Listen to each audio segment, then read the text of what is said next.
Season is over. Daryl Morey, Nick Nurse staying in Philadelphia. We're going to break down all the offseason conversations and so much more right here on Locked On 76ers.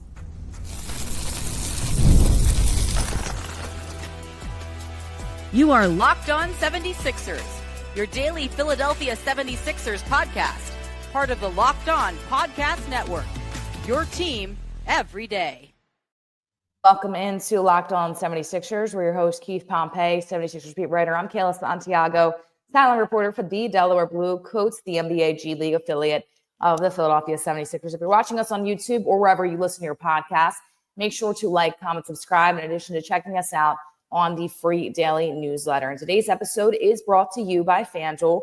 Right now, new customers can get $250 in bonus bets when your first $5 bet wins. And Keith, the crazy, terrible, confusing season has come to an end, but one thing remaining the same: Daryl Morey and Nick Nurse still in Philadelphia. Yeah, the thing about it is I know a lot of people are a little upset. A lot of people are saying, what are they doing? What's Josh Harris, the co-managing partner, doing? But, we talked about it for a while. Like, first of all, I don't think Nick Nurse had anything to do with the problems. I know there are certain people who are going to talk about his coaching tactics and some of his rotations and everything. But if we're going to be honest, he was at a loss from the season based on who was available and who wasn't. And also there are people shocked about Daryl Morey saying, well, how in the heck can he keep his job when he was the architect of this thing? But when we talked about it, I think that, Josh Harris, he has investments with the Commanders and other teams. And I just felt like it's one of those things, due to the injuries, he's going to give them another chance because, hey, let's face it, these guys are making a lot of money. They got a couple years left on their deals.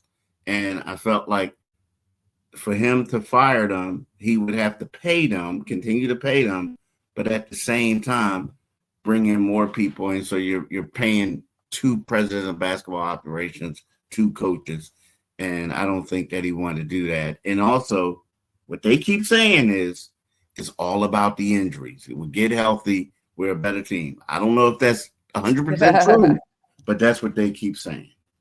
And that's what I think they're trying to instill in fans and everybody watching too. Because when you look at the Sixers team, yeah, there's some realness in saying, okay, if Joel Embiid is healthy, he's one of the best players in the entire league. Yeah, that's true, but how healthy has he been? He's been hurt every playoff, so you still continue to worry about that. I actually like the move that they're keeping both of them, and I'll say it like this.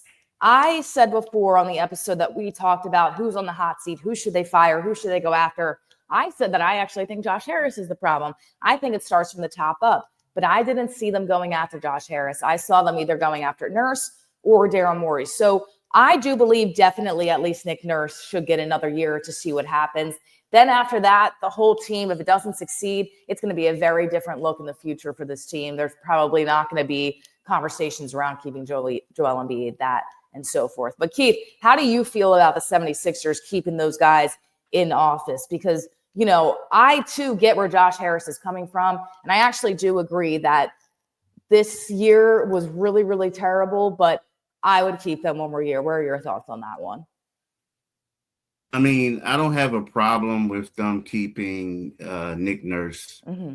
I mean, the thing about Daryl Morey, I'm a little like, again, I understand why he did it, but typically, I just feel like a guy who made the mistakes that he made under normal circumstances, I feel like he would be let go.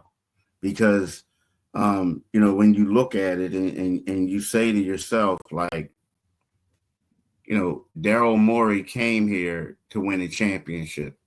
The only thing that he did that so far that he can stand on was the Al Horford trade. But then when years later, that's the draft pick that you may lose. It's still not I don't think they'll lose it now, but there's a chance that they could still lose that draft pick. So outside of that, there was times where you could have, Ben Simmons could have been traded.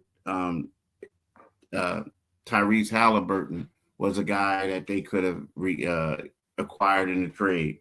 There was other people that they could have acquired in the trade. They didn't want to do it. So then you look at it, you get James Harden. That doesn't work out. And then all of a sudden you trade James Harden for guys. And then all of a sudden you get rid of all your cap space and you bring in Paul George. And that has been a struggle this year. So in a way, I understand from a financial standpoint, but I could have felt like you could have seen him let go. I mean, you could have, because I think the Sixers are in worse shape now than they were years ago. I feel like they You're right. So with that being said, he is the architect to it. So you could see him being let go because of that. But again, I understand why he did it. But if he didn't have money tied up to these two guys, like, I was shocked that he gave him an extension, because I felt like him and Doc Rivers were tied to the hip. And you got rid of Doc Rivers. You gave him an opportunity to see what he can do. I get it. Joel Embiid had a phenomenal year last year until he got injured. But then the team lost in the first round, right? And then you give him this extension before, at the trade deadline of last year. And then this year they went backwards again. But this guy, because of the contracts, he could have set the Sixers. He possibly set the Sixers back anywhere from 3 to 5 seasons. So I'm not shocked, but at the same time, if it's a little it's a little crazy to me. You know what I mean? That he kept his job. And I'm still one to believe that Josh Harris is kind of the whole issue with this entire thing. But, there's more to prove in terms of Daryl Morey's side because of what happened. I still believe Josh Harris is the one to blame to me because of just how the false organization have happened. But with that being said, to your point, how much do you worry now about how Daryl Morey is going to operate this thing going further? Because how many players have come out and talked about, don't trust Daryl Morey, would never trust him again. In addition to also Joel Embiid going straight to the ordinary, not Daryl Morey. Clearly, Josh Harris doesn't mind about that. And another thing too, Keith, I also don't think that there's a world where Daryl Morey loses his job and Nick Nurse keeps it. I think if they want to bring in a new GM, they might want to bring in a new head coach, and then you're kind of working from ground zero. That's my point of view on it. Yeah, I mean, but that's all that. Here's the thing. The whole thing is we're talking about what people feel about him, this and that. The problem is they got to win. And that's it. I mean, you got to win, and Joel Embiid and them have to play, So I mean, that's the bottom line. The pressure is on Daryl Morey right now. You thought the pressure was on him last year. It's like, I don't think that right now you can't. Evidently, they don't care what people say about the guy. They just don't. I mean, they don't. So right now, what he has to do is he has to go out there and they have to win, and they have to win big, because you can't keep blaming people. Right now, the people who are going to take the fall is going to be some coaches on the staff who are going to lose their job. And what they're going to do is they're going to basically replace them. There's going to be some front office executives who are going to lose their job. So basically, there's always the blame game. You're blaming other people. Like, the coaching staff, we had a great coach, but some of his staff members had weaknesses, so they're going to go. Oh, well, some of these front office people didn't make the right decisions, or maybe they were weak. They're going to go. It's up to Daryl Morey to you got to go to the Eastern Conference Finals. But again, it's one of those things where, you could possibly have already set the team back 5 years, but you still were able to keep your job. It's a crazy world. The thing is, too, last year, everybody said when you got Paul George, Eastern Conference Finals team, Eastern Conference Finals or bust. How did that turn out for you? I mean, this season, now granted, there was a lot of injuries. There was a lot of things that happened. I understand that too. But this year was horrible. You look into next year and you say, wow, this is really it. And then you hope at least there's going to be a lot of change, whether that's them looking more at Tyrese Maxey as the leader or them getting rid of these guys in the front office and Daryl Morey and Nick Nurse. Next year has to be the year that they do something, or there's going to be a lot of changing in Philadelphia on my end. And at the end of the day, maybe that's what needs to happen, but it's going to be a long time if next year they falter before they are good once again. So it's going to be an interesting offseason here, but let us know in the comments what you think about the 76ers keeping Daryl Morey and Nick Nurse. If you agree, disagree, let us know in the comments right here on Locked On 76ers. But when we come back, we'll have to touch on a little bit of Paul George and Joel Embiid, the all-stars of this team, on the other side. And basketball and hockey playoffs are heating up, and there's no better way to turn your sports knowledge into real rewards than with Prize Picks, the easiest and most exciting way to play daily fantasy. With Prize Picks, you simply pick more or less on at least 2 player reductions, and you're in. You can even combine players across sports, basketball, hockey, baseball, and more for your chance to win up to 2,000 times your cash. Here's what I'm picking. Luka Doncic for more than 28 points and Jason Tatum for more than 8 rebounds as well. What I love is how easy it is to set up your lineup in under 60 seconds. Prize Picks even runs cool promos like Taco Tuesday, where they discount player projections up to 25% for even more value. And payouts are fast, safe, and secure. Download the app today and use code LOCKEDONNBA to get $50 instantly after you play your first $5 lineup. That's code LOCKEDONNBA to get $50 instantly after you play your first $5 lineup. Prize Picks.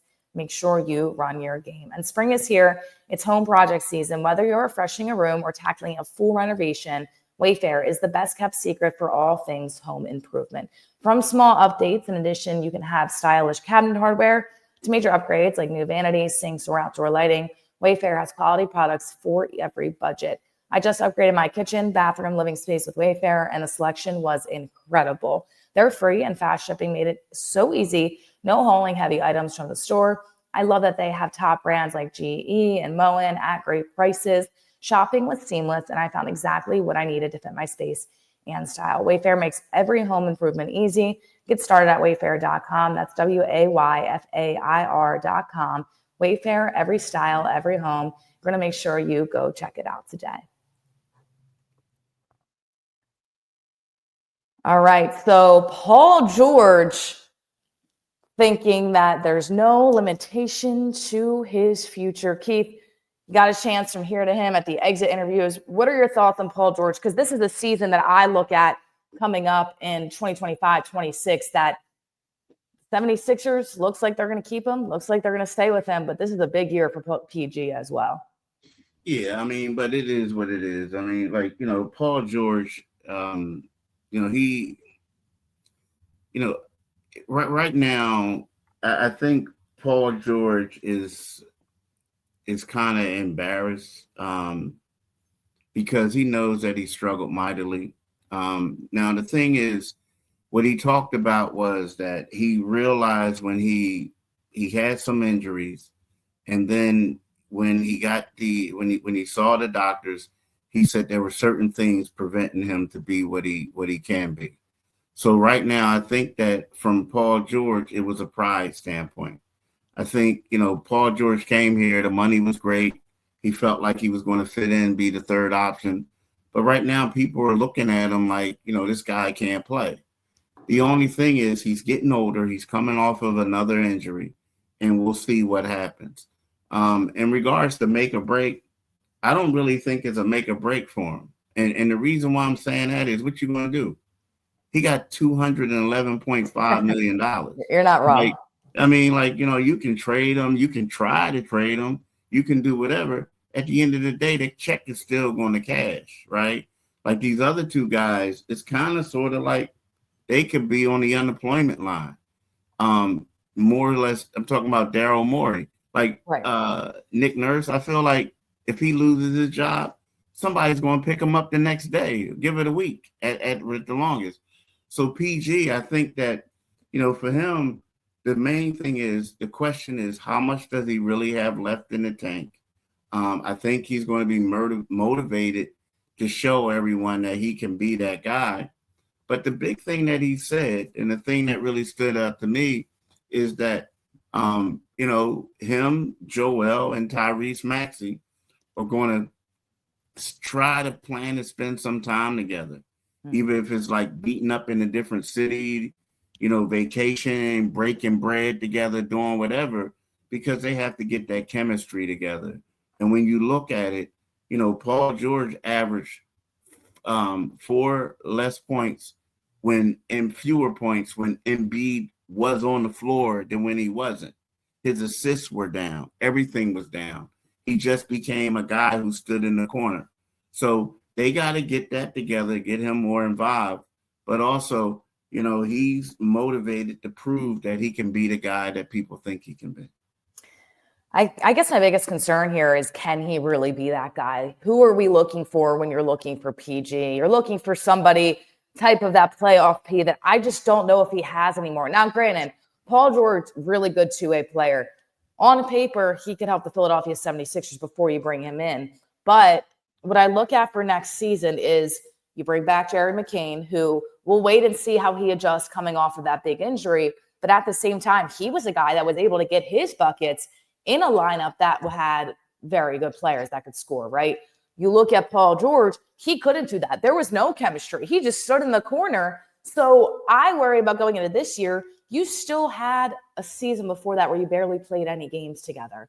Is that going to come? Is it going to come naturally? Is it going to be a tough beginning season? Because I think depending when Joel Embiid comes back, if he's full to go in preseason or summer league, whatever that may be, I think the first month or two of the 2025-26 season might be a little bit rough for Philadelphia because those guys had no chemistry last year. So you are kind of starting from ground zero when it comes to who's going to have the ball in their hands, who's going to be able to score, how are they going to share the scoring, because Darren McCain is also part of that scoring option that you have, and not everybody can get his on the floor at all times. So I think, Keith, next year they start off a little bit slower than people might think. It's one of those things you gotta see him play. I mean, yes, yeah. I will agree the same, but here's the thing. Jared McCain, he did have some good games, right? But the last 3 games that he played, a lot of people don't want to bring this up, but when teams like Jared McCain started to get figured out a little bit, right? Mm-hmm. Towards the end. And I get it, he had one game where he shot down the end. He shot 7 for 10. But if we want to go over it, let's look at his last 8 games, right? His average was he averaged 13 points, but he shot 29.5% on 3, right? He shot 41.3% overall. So he did play well. But again, when he was playing well, it was because he was playing off of those other guys. Mm-hmm. And he was getting the shots and everything like that. So when we talk about PG and we talk about all these other guys, like that's why this summer is going to be so vital. They got to get together. They got to build chemistry. It's going to take time, right? It's just going to take time. But the main concern is does he still have it? How much does he still have left in the tank? How much does Joel Embiid still have left in the tank? And the only reason why I'm bringing up Jared McCain, and I like Jared McCain, but I don't think that if you look at Jared McCain and you look at Tyrese Maxey, I don't think that that's going to be the point guard duel or backcourt duel of the future. McCain is just too small. And when teams started blitzing him in those last 8 games, again, he shot 29.5% from 3 and 41% from the field. That's not good. So I think that in a perfect world, Jared is going to have to come off the bench, and unfortunately, because of the money and everything, you got to depend on PG. So this summer is extremely vital. These guys, not only that, what's going to have to happen is typically, these dudes are going to have to go to LA. That's where Paul lives, or they're going to have to come here. And they're going to have to, not just the 3 of them, but everyone, like 10 guys are going to have to get together and do open runs and do it like they mean it. This and that. That's what's going to have to happen. And how dedicated are they to making that work? Because that is what the reality of the situation is. They're going to have to put in a lot of off-season work and juggle that in between. And it's interesting you bring up Jared McCain coming off the bench too, because that's actually something we discussed when he was playing. Where's that spark off the bench? Can it be Jared McCain? And he absolutely can be that next year. But Paul George hasn't proven anything to me in the sense of he can fit in with this essentially big three. And right now, I don't really know if we even know if he's back to his true form, because was last year showing us that he's not back to his true form and now he's just older and he's getting injured? Or was it because they just didn't have enough time to fit in together? We're going to wait and see, because it's going to be a very interesting. It's a wait and see game, right? But to me, Paul George has a lot to prove at the end of the day. So we'll wait and see when that comes. But he is trying to have a big return here. He's dedicated to having that return. And that's what he told us in the exit interviews there. But the big topic of conversation, Joel Embiid. He is the centerpiece of this franchise. He is what they're going to be looking on to win. So we will discuss him as the season officially came to the close when we come back on Locked On 76ers. And the NBA playoffs are almost here, and FanDuel is giving new customers an incredible way to get in on the action. Right now, when you join FanDuel and place your first $5 bet, you'll get $250 in bonus bets if your bet wins. I love how FanDuel makes betting so easy, whether it's picking my favorite team or diving into player props. From three-pointers to steals to assists, FanDuel has so many ways to bet your favorite player props. Plus, after the game tips off, you can even combine live prop bets into a same-game parlay for a chance to win big. Don't miss out. Head over to FanDuel.com and place your $250 in bonus bets today. Once again, you won't want to miss out on this action. The NBA playoffs, they are almost here, and this will be huge if you can go check it out. Once again, don't miss out. Head to FanDuel.com and claim your $250 in bonus bets today. Make sure you head over to FanDuel. So Joel Embiid, at the end of the day here, Keith, he is really the make or break of the 76ers overall, because this is what they're hoping for him to come back healthy, for him to dominate, for him to be in the form that he was in during his MVP season when he scored 70 points after that. That's what they want to get from Joel Embiid, and that's a lot to rely on for a guy that has been injured every single season. Yeah, I don't even think. I think right now they need to just worry about him getting healthy. Because here's the thing: if everyone is saying that they need that and they do that, but if we're going to be honest, none of them know what's going on. They don't. It's a guy that that had surgery, or a guy who basically said he wasn't playing anymore. He didn't go to you and tell you. He told the owner, right? So they can say what they want, this and that, and right now. But right now, no one knows. Joel Embiid is the biggest question mark for the Sixers. We all know the whole thing, and it becomes like a narrative that becomes a dry narrative, like, oh, he has to do this, he has to do that, he has to do it. No one knows. And so that's the biggest unknown with the Sixers. And that's why, right now this draft pick is so important if they can get it, because then maybe, I'm not saying pivot from them, because you're not going to be able to pivot from them, but at the same time, you can't go out and you're going to have a hard time trading for them. That's why you can't pivot from them. And then secondly, you can't go out there and get any top-notch free agents. Right. So the goal is you're going to have to try to see what you can get in the draft. And if you can get a good enough pick and you get someone, then hopefully you can build around him. I'm just going to say Joel is the biggest unknown right now. No one knows how he's going to play. And we talked about this before, 2 surgeries in 14 months on the left knee, 3 surgeries in 9 years, so right now they can say what they want. Everybody's going to say something to be optimistic, but right now all eyes are going to be on Joel Embiid once he gets back, and see what level of play he's playing at. And I think when I look at Joel Embiid this year, I think depending on what his injury and the surgery, the recovery entails, it is really important to me that he can be back for a training camp, for a preseason, to continue to get that chemistry with these guys. Because you said it before, Paul George is wanting to go out there. They're wanting to get together in the summer. They're wanting to do this, that, and the other.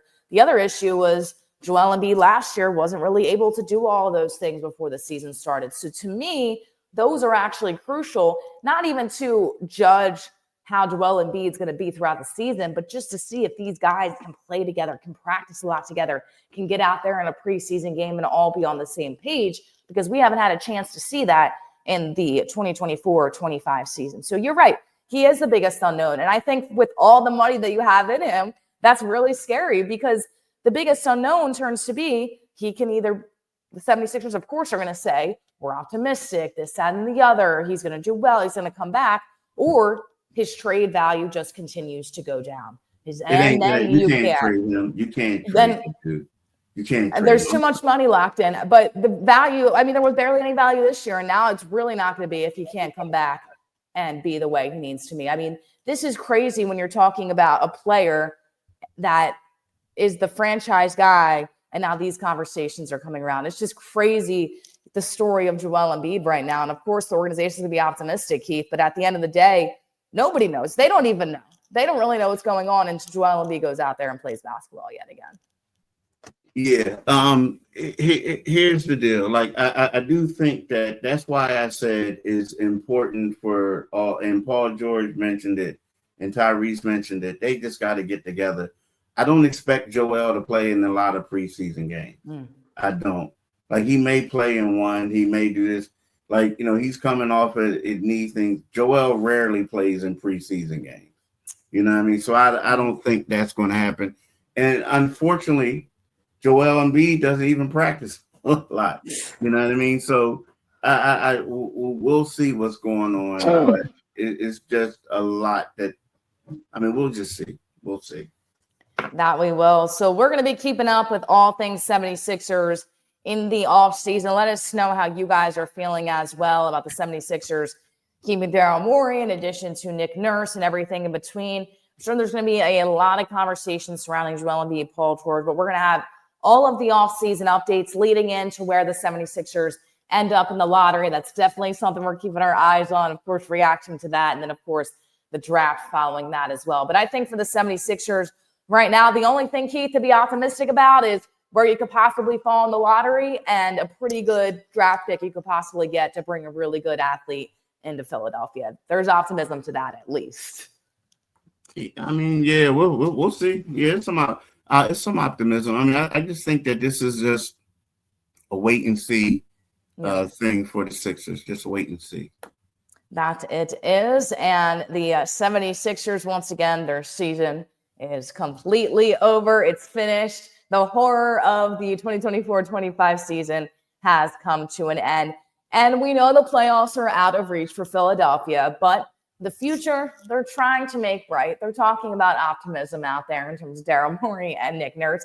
So stay updated on all of the offseason news, draft coverage, and expert analysis by subscribing to the Locked On 76ers newsletter. Plus, you can win big by subscribing. Subscribe between April 7th, 2025 and April 30th, 2025 for a chance to win one of these amazing prizes: a $2,500 Best Buy gift card to upgrade your sports cave, a $300 Game Time gift card, and a $200 Fanatics gift card.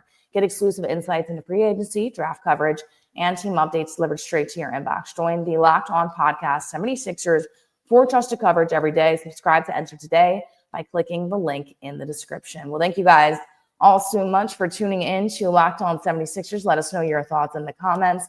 For Keith Pompey, I'm Kayla Santiago saying so long, and we'll see you guys next time on Locked On 76ers.